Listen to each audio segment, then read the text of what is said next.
Welcome to the Cookbook, where we invite guests on to share the ingredients of what has helped make them the successes that they are. All of it, the good, the not so good. You're not going to find anything half-baked here. And our kitchen gets messy sometimes. That's when the fun starts. So come on and join us.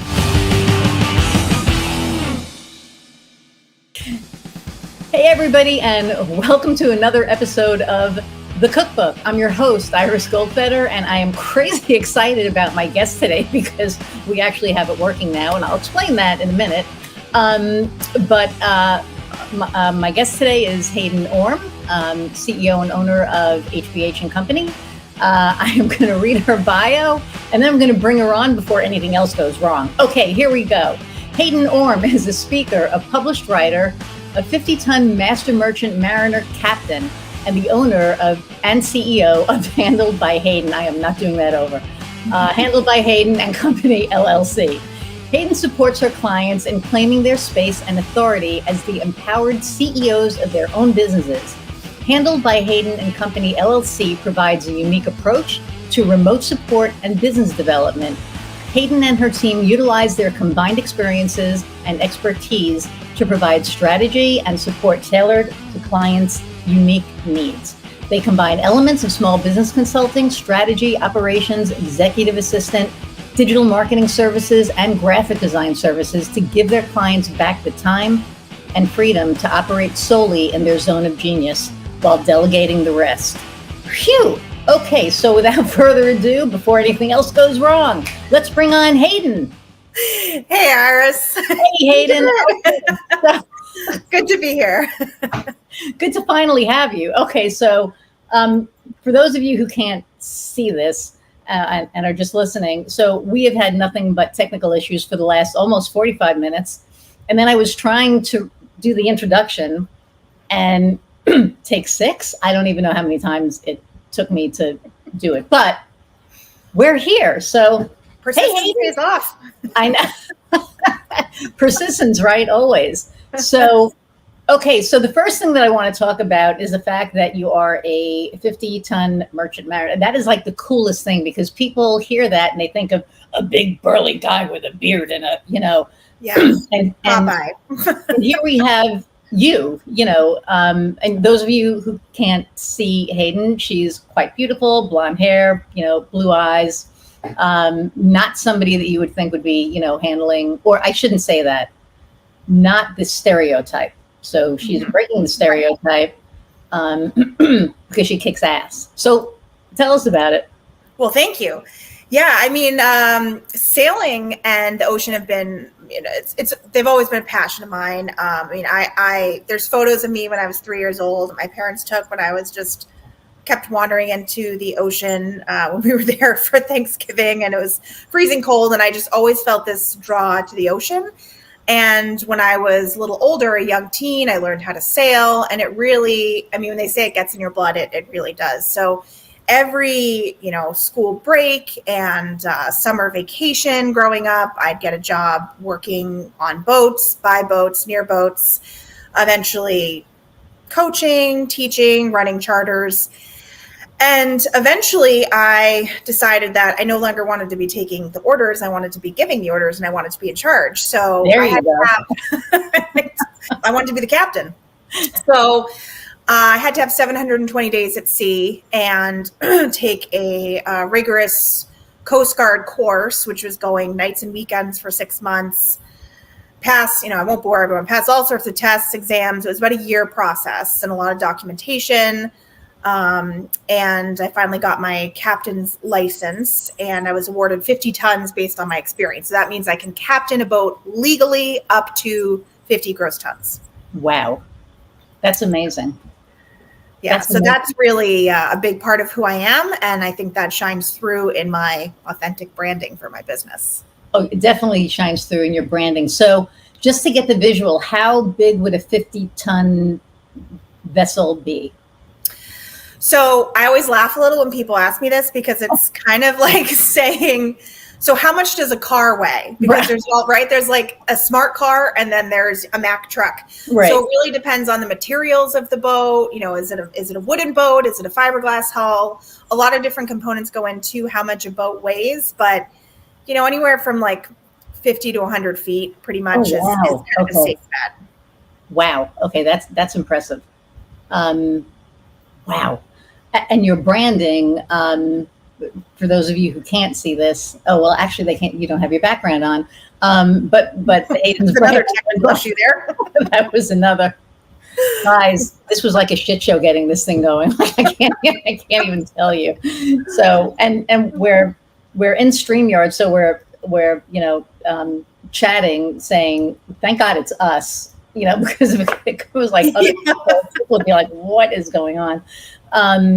But with Hayden's branding, she has a sail as part of the logo. Actually, it's a boat, right? It's like a sail. It's a sailboat. Yeah, there's a little story behind my branding. So I rebranded and relaunched this past February because I really wanted my company to not just reflect the caliber to which I had grown it, and I'm, we are growing quickly, but I wanted it to be authentically me, and for that to really shine through in my branding. And so my logo is actually a mock-up of my dream boat, that I have a picture of on my wall. One day I'll have that boat. So for me, that's really symbolic. Nice. And you're wearing your brand colors today. You're very like. I am, I just have to be representing, right? There you go. And I'm in my Johnny Cash black as usual. So, okay. So now, when did you start Handled by Hayden? How long ago? So we just started our 3rd year. Our 2-year anniversary was beginning of April. So we're in our 3rd year of business, and it's going wonderfully well. I left corporate in the end of 2019 and started, took some time off, and then kind of started things a little bit, but as everyone says these days, then COVID hit, and that was a bit of an odd year. So things really kind of got traction and got up and running April of 2020, right? Yeah, because that was when, 2020. So when you left corporate, did you leave corporate with the intention of starting your own business? It happened somewhat organically. I'd been in corporate my whole adult life. So I had been feeling for years and years and years. I mean, I always felt like something just wasn't aligning for me. I wasn't happy. I wasn't fulfilled. I just kept feeling like there must be more. There must be more. And this isn't it.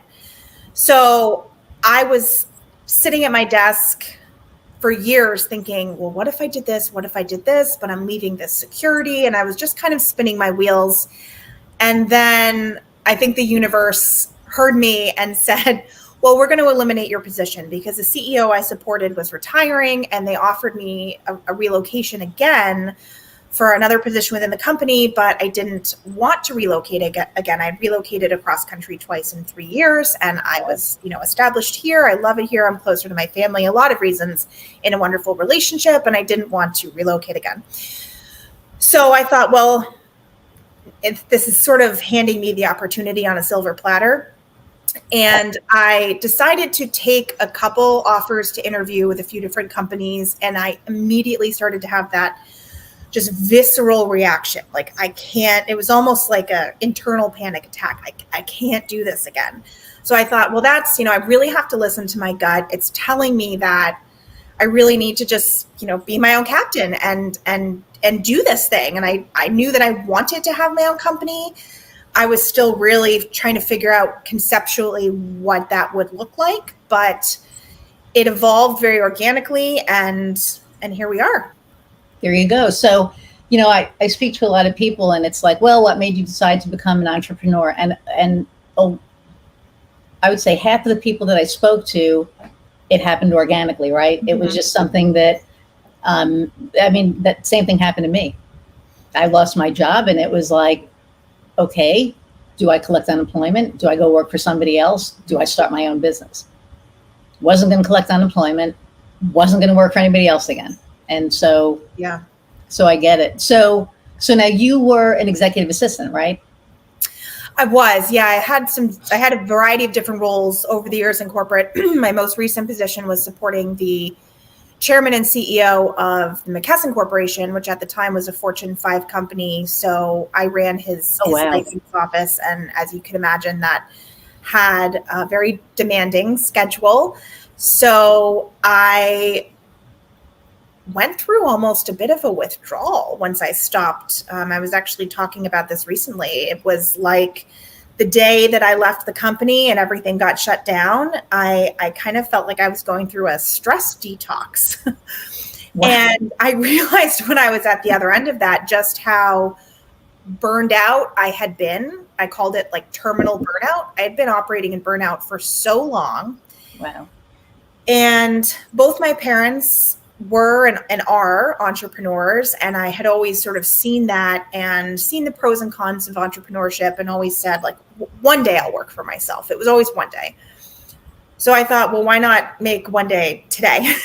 And so I thought, it really, my company has evolved a lot in the little over 2 years, but it's really about, you can have success, you can be happy and have joy in your business. You can have both of those things. They're not mutually exclusive.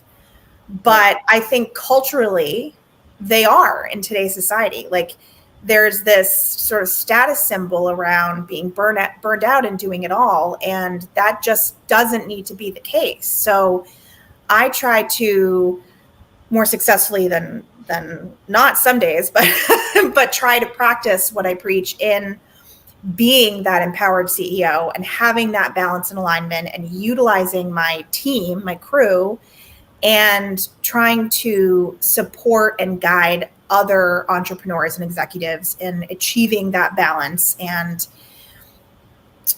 really just aligned life. So they're happy and they're successful, however that looks like for them, right? Because joy and success isn't the same for everyone. It's not a cookie cutter model. So right.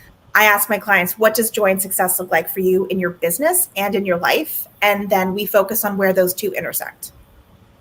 I love that. That is okay.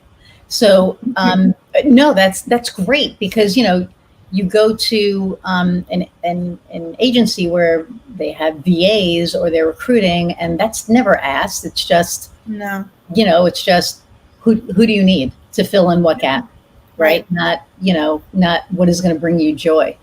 No one's ever asked me that. My wife sometimes, but even that, right? It's like so.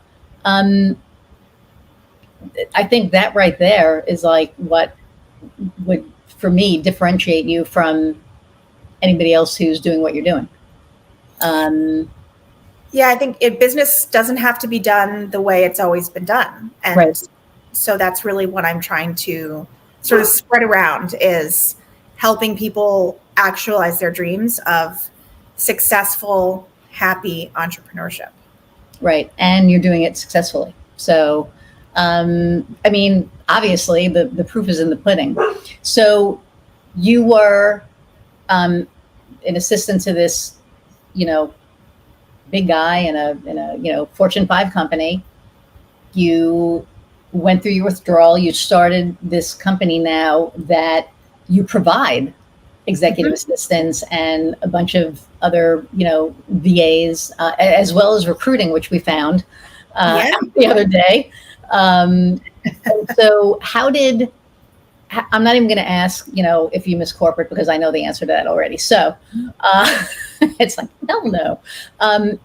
But how did you create your model? Like what made you, create what you created? So I started by thinking about, I did kind of a thought dump, if you will. Like, what would the ideal CEO be today? In my mind, what do I think the ideal CEO would look like? And not just how their lives are, but how they run a business, how they hire, how they retain talent, kind of the holistic model. And that's kind of my foundation and my mission. So I had worked with an amazing business coach. She's an authentic branding strategist, and she really helped me with my rebrand. But I wanted to rely on, I've done corporate event planning, I've done other things, I've done marketing and sales, I've done a lot of other things in corporate as well. So I wanted to marry all of my experience with my passion, which is really, that's where my zone of genius lies, and then explore how that can serve clients. What does the market need? So I really tried to listen to the pain points with the clients that were coming to me initially. And they not only needed administrative and project support, they really needed that sort of strategic business partner. They needed business development guidance, operations support, strategy.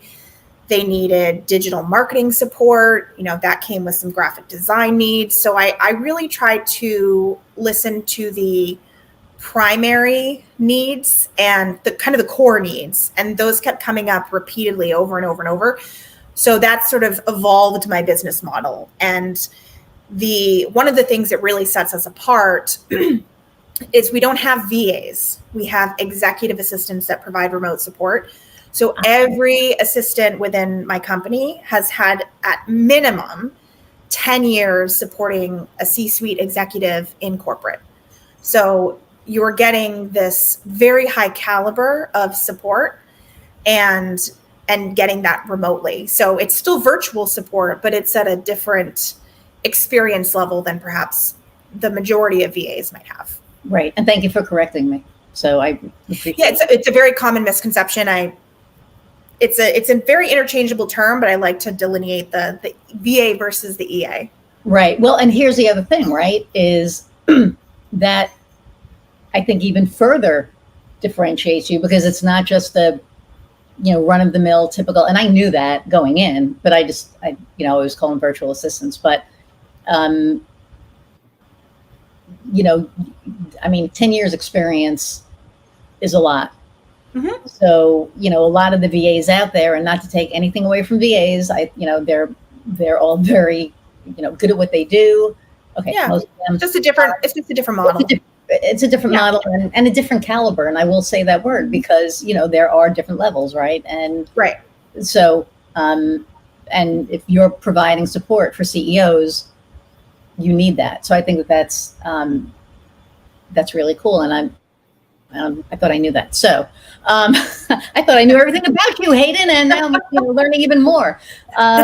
So, and when we're done with this interview, we're having like a big ass glass of wine just for all of you people. Yes. So we earned it with all our tech issues. Oh my God, it was just so funny. So you work with high caliber executive assistants, and of course, Skylar is going to chime in. And so who's your ideal client? So we work with high vibe, mission driven entrepreneurs, CEOs, executives who are typically in the multi-six figure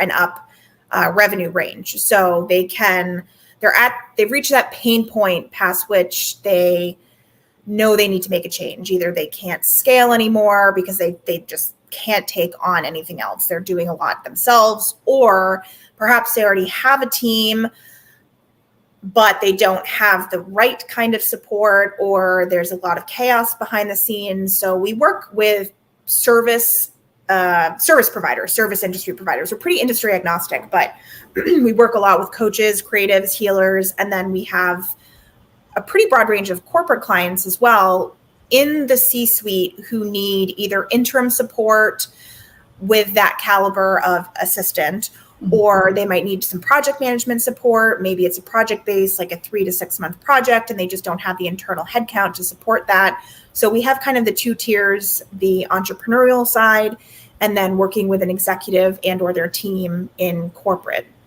So, but really, that alignment is important. That mission driven, heart centered is really where we find our right someones. I really love that. Okay. And let's go back to, you said healers. What kind of healers? Gosh, we've worked with acupuncturists, chiropractors, energy healers. Really, it's anyone who, it really comes down to, they realize that they want the help, and they realize that they're doing it all. And for example, we had a local healthcare practice, and the woman was just lovely. She's very renowned. She is an amazing provider for all of her patients, but she was operating in chronic burnout. She had a young baby. She was doing the cleaning in the office after hours. She was returning the phone calls, doing the booking, trying to hire more practitioners. And so the way I start working with all our clients, our client journey, and the way I started with her is, let's take a very evaluative, I evaluate their business model. I do what's called an empowered CEO business assessment. So I want to look at the bird's eye view, but then I get very micro. Let's look at the infrastructure of your business. That needs to be shored up, streamlined, and as automated as possible, because we can't pile anything else on, right? Until the foundation can actually support the additional weight. So once that's done, we look at, now what's the triage of needs? So for her, she really needed a practice manager. So we recruited for and placed a direct hire full-time practice manager. And then we could help her with her digital marketing strategy and growing her newsletter and a logo redesign and all of that stuff and ongoing support. Because if we had just said, yeah, we'll give you marketing support and sort of threw it in there, it would have sunk her ship. Right. So it's, what do we need? It's really the hierarchy of needs, and how can we optimize our support for our clients by really making sure that we get very prescriptive with our recommendations. That's awesome. And I love that it's very tailored. It is, yeah. Because there are a lot of businesses out there that are cookie cutter, right? And you can't be cookie cutter. And being in digital marketing myself, and marketing, I get it. When you sit with a client, a lot of times they tell you what they need, but they really don't know what they need. Mm-hmm. They think they know what they need, right? And then, when you sit down, you kind of uncover that you actually kind of need this. And then to guide them to the acceptance of that fact is a little bit challenging sometimes, right? Because they're just hell-bent on, this is what I need. And it's like, yeah, but that's not what's going to help you. I know you. Right. And that is a part of what we do is kind of helping them figure out what it is that they need. But like I said, sort of the triage. And if someone is hell-bent, like you said, on this is what I need, but it's not necessarily,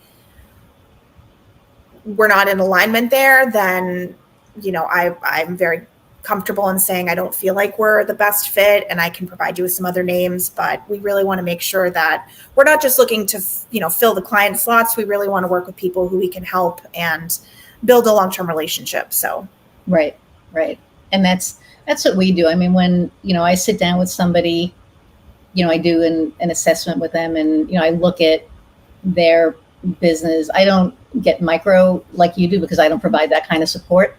But when it comes to their marketing, it's, really a lot more entailed than I think people realize. Yeah. And I just was working with somebody who, I've actually been working with them probably since January, and we just really started kind of moving and shaking now, right? But it took that long to be like, this is where you want to be. So if this is where you want to be, this is what you need to do. Right. If you want to stay here, that's fine, but then I'm not going to be able to help you. But if you want me to help you and you want to get here, then you need to do A, B, C, and D. And finally, after months, and it wasn't like months of badgering, it was just conversations, coffee, Skylar chiming in, all that. And, finally it was like, yeah, you're right. So we did a few things here and there, but, the real kicker was finally like, okay, now let's do it. And some people get frustrated waiting. And for me, I don't ever want to push anybody to do something. Like, I don't want to tell somebody, this is what you need. I've had salespeople tell me, well, you need to show them that this is where they need to be. And it's like, I'm not going to push somebody there. Right. I will guide you. I will have conversations with you. And if after, X amount of conversations, you don't see that, that's okay. If you do see it, then we can move forward. And that's pretty much, what happened. So I feel like we're really aligned on that piece of it. Definitely.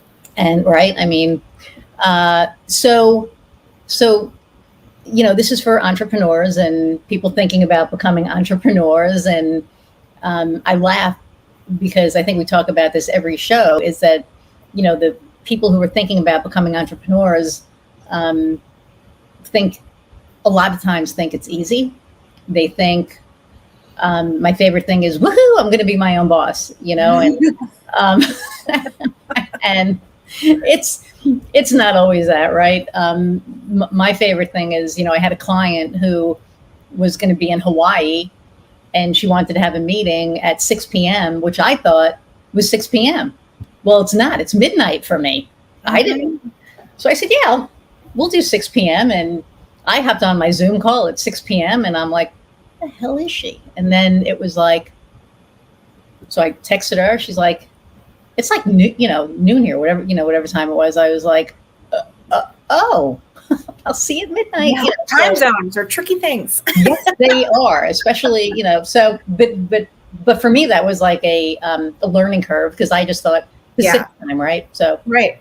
It was all good, but our time isn't always our own, as much as we want to make it our own. And I know a lot of people, we're in the dames together, and I've had a few dames on it. We always talk about it.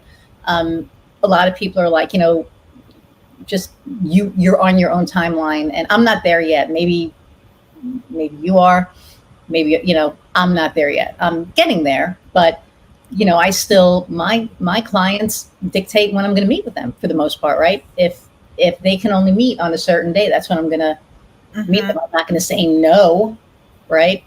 So, so what advice would you have for somebody who's out there thinking about becoming an entrepreneur, and, they haven't made the move yet. They're thinking about it. They also think that it's going to be this like glorified thing. So, what advice do you have for those? Well, folks?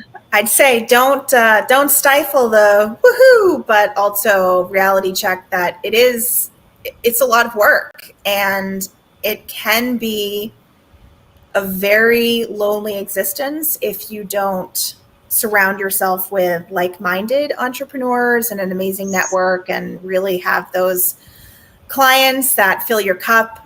So it really boils down to balance. And I have an amazing crew. I mean, I'm really blessed to have such an amazing team in my business, and they keep me in check on a daily basis. Someone will say eventually, like, Hayden, you're kind of slipping back in your corporate mindset. Like, you can't work 12 hours. Like, you can't skip. So, because I can easily do that. And I would say for people who, especially looking to leave corporate, it's think about why you want to be your own boss and really get clear on that.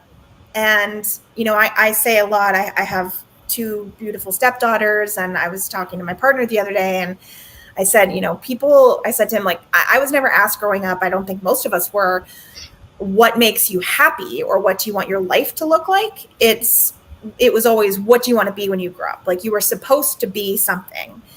So my hope for, kids growing up and for aspiring entrepreneurs is think about what you want your life to look like and build your business to support that.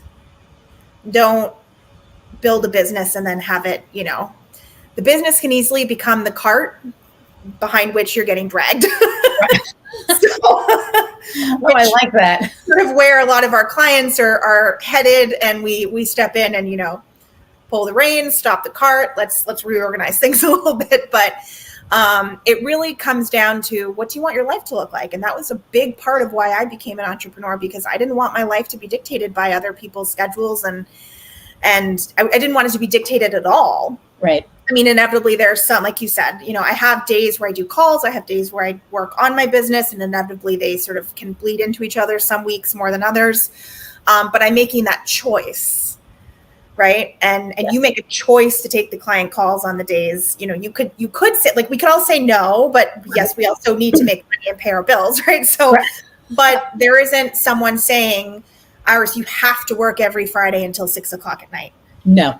So what do you want your life to look like? And then is the business you want to do going to support that? And figure out that intersection where you can feel joy and alignment and balance and fulfilled in your business.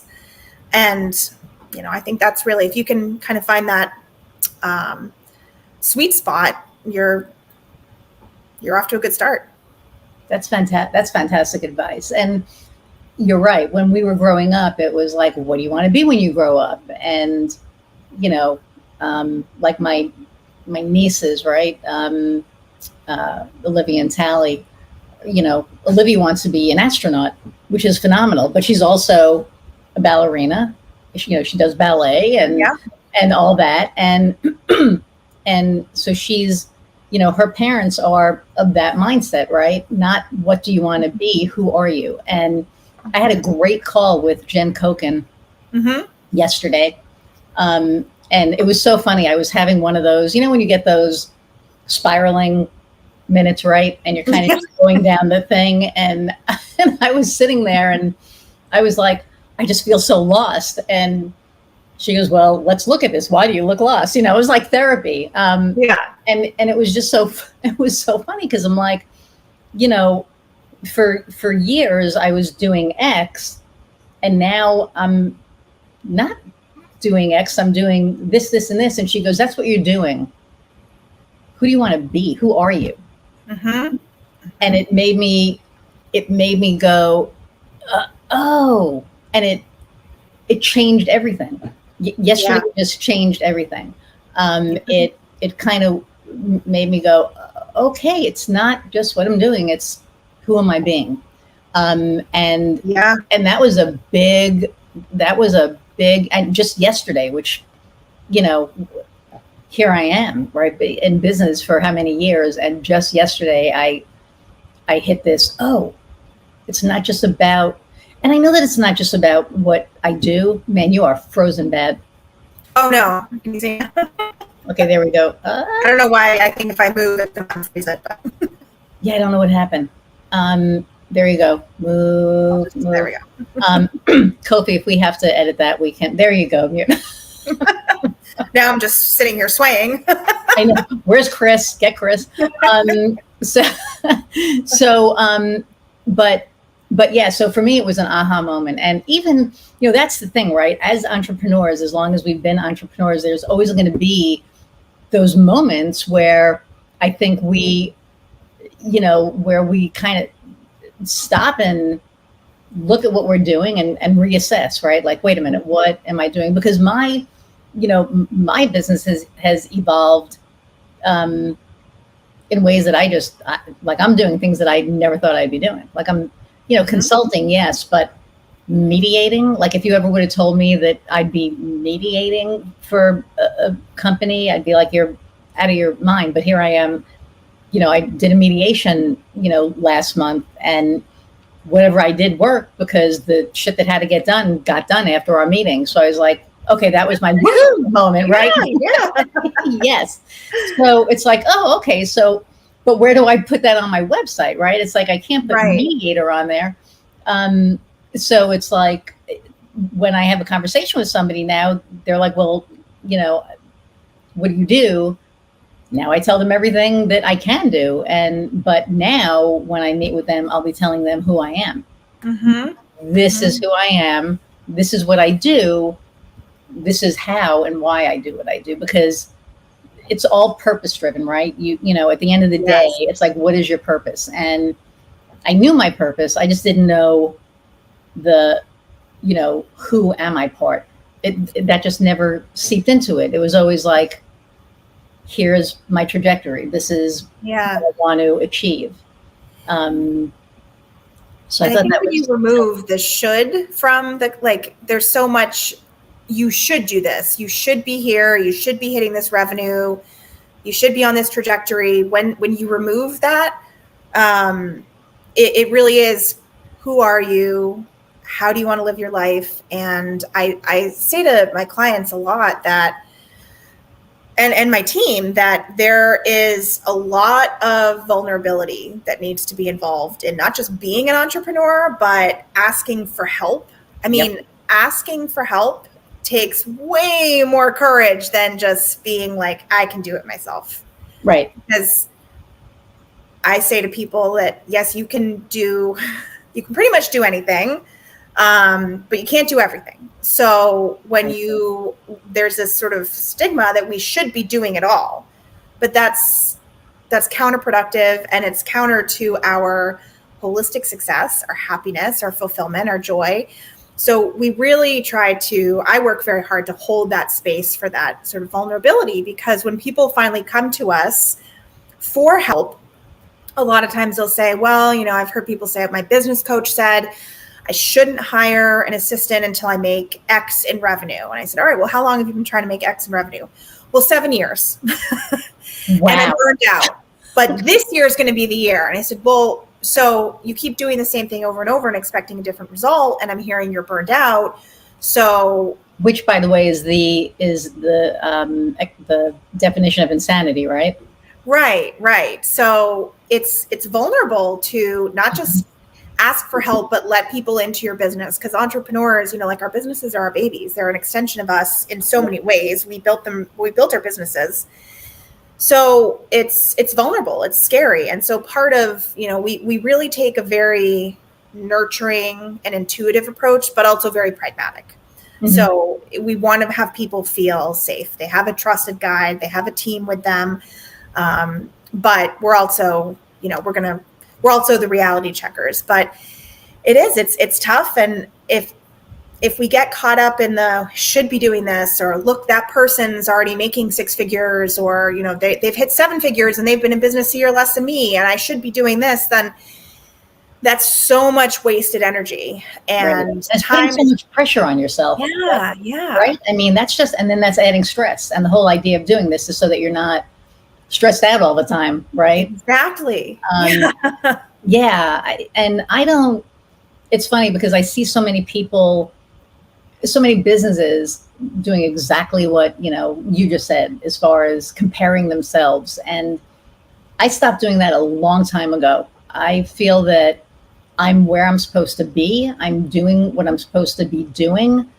I'm working with the people that I'm supposed to be working with. And, the more that the right people come along, because, you talked about your authentic brand, right? Mm-hmm. And I find that, I had a coach tell me, and I know people listening have heard this before, but I had a coach tell me years ago,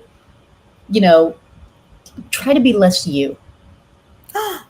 Yeah, because New Yorker in Indiana trying to get business in this group of introverts, and I'm all like, "Hey, everybody, let's do this, let's do this." And he was like, "Play some rock music." Yeah, right. Let's do it. Whatever. And it was like, be less you. And I did. I was like, oh, okay. So pull back a little. He said, yeah. So I did, and I was miserable, and I didn't realize that I was miserable. Not only was I miserable, but the clients that I was attracting were not my people. Not your people. Not my people. And then when I finally got to the point and I was like, fuck that. What do you mean don't be, and I started being me, mm-hmm. and I started realizing who my authentic self was and not giving a rip what anybody thought. Mm-hmm. The right clients came, the right people in my life came. Like everything just kind of, amazing how that works out. Isn't it though? I mean, it really is. And when you get to the point that, you don't care, because I used to worry about what people thought about me all the time. And I used to worry, I think, probably about everything. You ever watch South Park, Tweak, the little kid who's like, that's how, after a while, right? You start worrying about all that. That's what you start, emulating. And it's just been so different because the people your present company included, right? The people that you meet are the ones that are, you're supposed to be in your, in your, what's the In your word? circle and your Thank your you. your Yes. tribe. Yeah. In your tribe. Thank you. Yeah. Yes. In your Yeah. tribe. And it's so important because when you have that, then you have even more support and you can be vulnerable because they get it.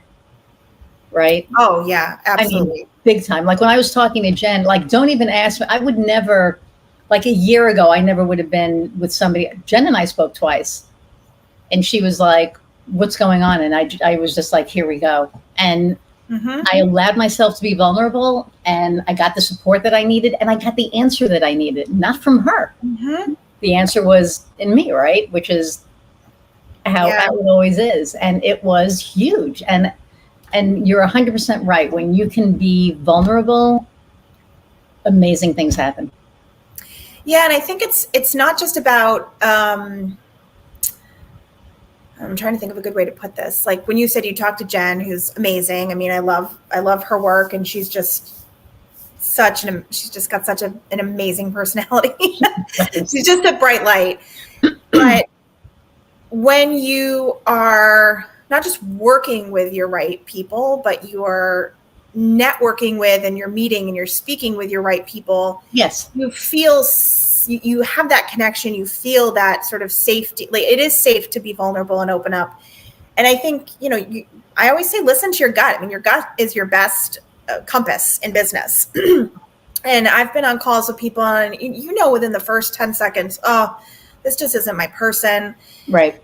I don't really have any interest in opening up to them. But, really quickly, even on Zoom, because 99% of my business is on Zoom now. Exactly, right. Wonderful. I mean, I just signed the most amazing client yesterday in Canada, and, she's like a kindred spirit. And I met her through a network of people. But to my point, when you are like you and I, within a few minutes, I mean, we were just laughing and talking and, it was great. We could open up and, I felt like we shared our sort of life history the first hour. But you have that intuitive feeling like it's okay. I'm with someone with whom I can relate and share our stories. And we're coming from a very similar level. And so we can speak each other's language. And, that's special because when you have this community of entrepreneurs, we're all going through it. We're going through we're going through the same stuff. Right. So we're all just the same book, different page. So yes. Yeah. I love that. And I'm not, working with Jen. We were this was like she just, her book is becoming a movie and, they were reading the script in LA and I'm like, I want to hear all the things, so that's what that was about. And then we just started talking about, the other stuff. So awesome. Oh yeah. She's just, I'm like so thrilled for her. And the fact that this book that she wrote is going to be a movie is like mind blowing. Right. So something that you just said, as entrepreneurs, we're all going through it. Mm-hmm. So for the seasoned entrepreneur, what is something that you have gone through that you've come through the other end of and you were like, whew, that was hairy, and I know there's probably 100 different things. I'm thinking, which story do I share? I know exactly, right? Because that's life, right? How much time do you have? So get your popcorn, let's talk. There you go. I just so a little tangent, little background. I'm an executive contributor to a magazine an online magazine called Brains, BRAINZ, Brains Magazine. And I contributed to an expert panel recently, and it was about how to apologize to your clients without saying sorry.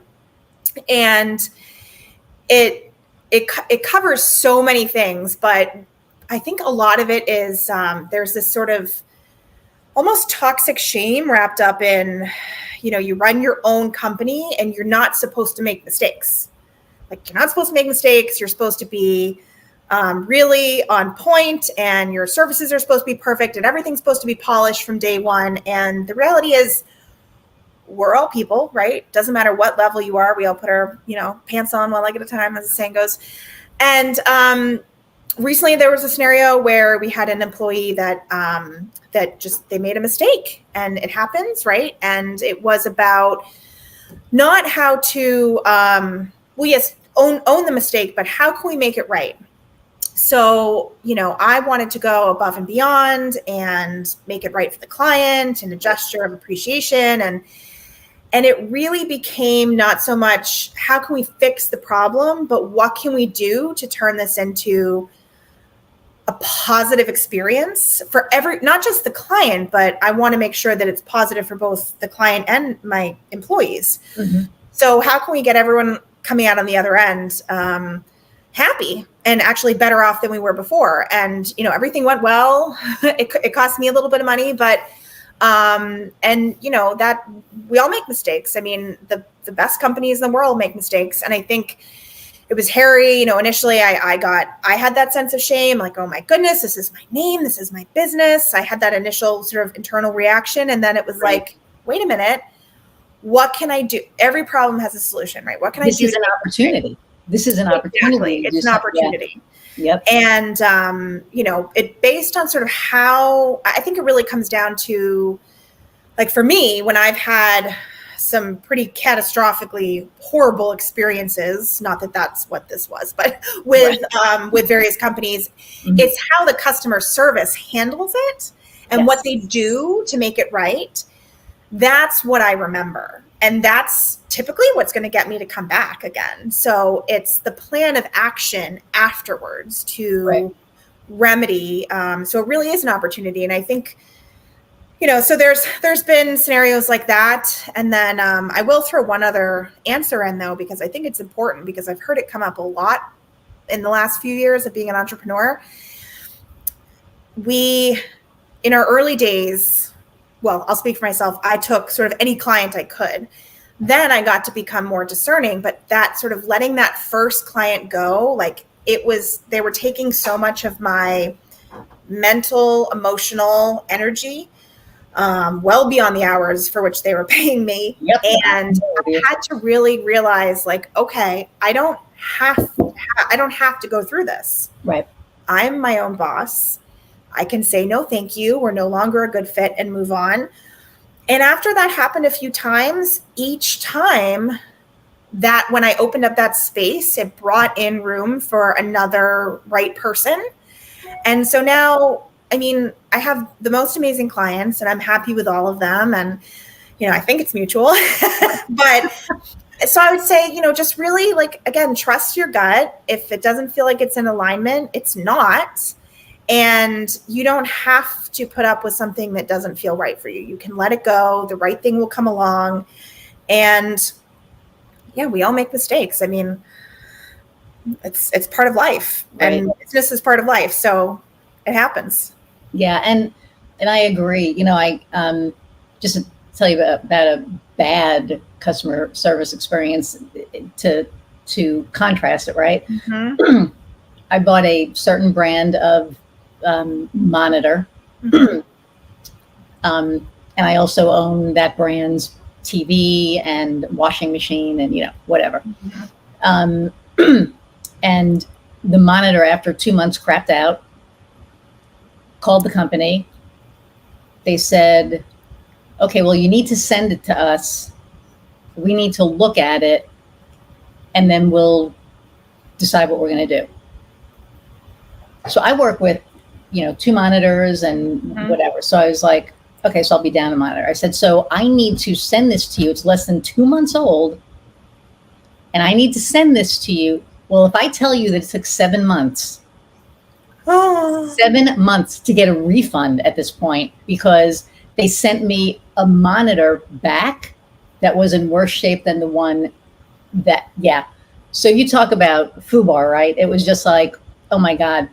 And that is what stuck out in my mind. And I will never buy that brand's stuff again. It was just like service. So to your point, when you have a good experience, because I've had a lot of good experience, especially lately, those are the people I'm going back to. Mm-hmm. My clients know that if there's a misstep somewhere, Mm-hmm. they're going to be more than taken care of. Exactly. And I think half of them hope something happens because they know how well they're going to be taken care of, right? Yeah. Oh my God, please screw up so that, you We're going to get even more. Exactly. So, and that's where you want to be. So, kudos to you, although I would expect nothing less from knowing you, right? That you would handle something like that. And the fact that you make that into a positive experience, right? Not only for the client, but for the employee, because the employee is beating themselves. They're like, oh my God. They feel, no one's going to beat them up more than they are. Themselves, right? Exactly. So to be able to turn it around and make it positive for them too speaks to the kind of leader that you are. So I think that is a lot. I think that says a lot. Thank you. So kudos. Thank you. If you see, like, go, woo. I was sort of doing this, trying to keep my cat out of They've emerged. The joys of working from home. It's okay. Fabienne is in our group. She did a podcast with, a couple of weeks ago, and she had Theo, her son, and she was really like, oh my God, he's going to come in the room, so let's keep this short. And I'm like, no, let him be in the room. This is life. Yeah. What people don't get, this is not, and even if it was on TV, I still wouldn't give a shit, because life is life. You have, hello, kitty. Mine are, like I said, behind a gate because we have a 9-week-old demon. Yeah. Well, as part of the technical issues, as you know, I had to leave my office and come upstairs to do this from the kitchen table. Right. So normally I'd have an office door closed, but she wants to be part of the podcast too. Well, and she can. What's her name? Freya. Fran? Freya. Oh, Freya. Okay. I was going to say Fran's my mother-in-law's name, but okay, Freya. It's not Fran. No, it's not Fran. So Freya, I like that. That's a cool name. Is there like anything behind that, or? Oh, of course there is. There's so she is. It's I'm probably going to botch the meaning, but it's Nordic, and I have a lot of like Viking ancestry. So I'm pretty much like English, Welsh, some Swedish, anyways. But it's Scandinavian for female warrior, empowered female, sort of like independent female, something along those lines. And she's, I think, the runt of the litter. She's this teeny little peanut, and her brother is 1.5 times her size, but she doesn't take any crap from him. That's awesome. That's awesome. We have Skylar, who's 16 months old. And Skylar, I just loved the name. And then I looked it up, and it means warrior. Mm-hmm. Who knew? And now she's mellow. And then we have Piper. And we have Piper because we were like, we couldn't think of a name. Like Heather wanted to name her after one of the TV characters of the millions of shows that we watch, right? Mm-hmm. And nothing was sitting right. And we're driving home, and she is screaming her head off. And we were like, man, she has a set of pipes. And we were like, that's Piper. There we go. So, she earned her name. She did earn her name, and she earns it every morning at about 6:00. Oh, yeah. But she's a good girl. She's going to be going to puppy school soon. Oh. But yeah, she doesn't know that when you hold her, that kisses is what you want, not jaws. It's like she jumps up and literally, like, you hear her go, like you can hear her teeth snap, and it's like, whoa, I don't want that anywhere near me. And I looked at poor Skylar, and her right side from where she's been biting her, like it's actually like a little raw. So I kind of cleaned it off before and put some Neosporin on it. So, and I'm like, stay away from her face. Yeah. So yeah, so now I have to play puppy referee, but so I can't believe we're at like an hour already. After all of that, now we're. I know, time flies. We're having fun. It's so funny because like I'll talk to people, and they're like, "Oh my God, an hour," and I'm like, "I'm telling you, you won't even know." It was like 2 minutes. Yeah, it just goes like that. So, okay. This sucks because I wanted to talk to you longer, but we will. We'll just have you on again. We'll have more time. We'll definitely have more time. Yeah. So the last question that I always ask everybody, and you probably know the answer to this, but is what lights Hayden's fire? Like what is your passion? What lights you up? You know, it's really two. I kind of have like the personal and the professional. Yep, and it could be whatever. So yeah, it's the personal. I turn into like something just comes alive in me when I'm out on the water.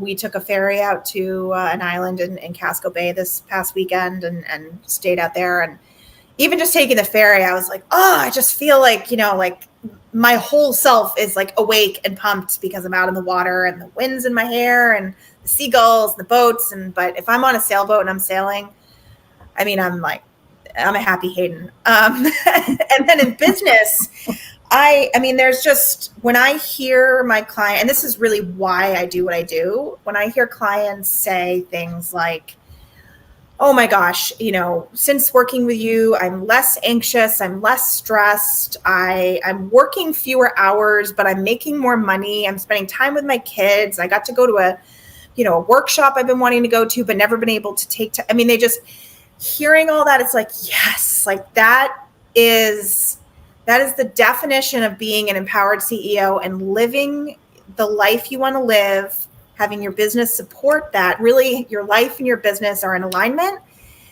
and balanced, and you have work-life harmony. And that is, you know, more of what I want to spread more of that around. That gets me really pumped up, because the alternative is just unhappy people, and we don't want that.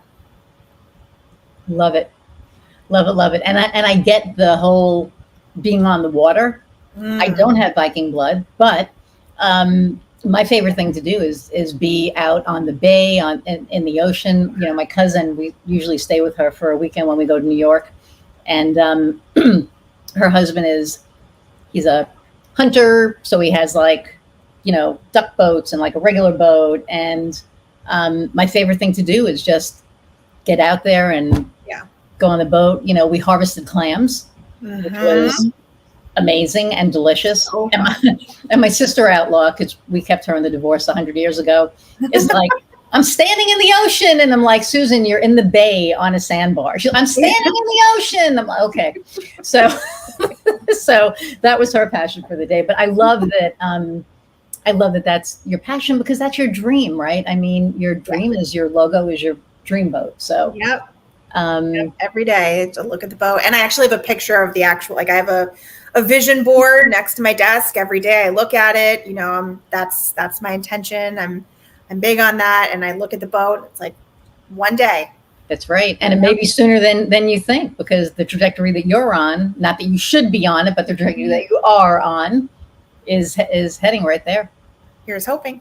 So I have no doubt. So thank you. So thank you for taking way more of your time than we thought out of your day today.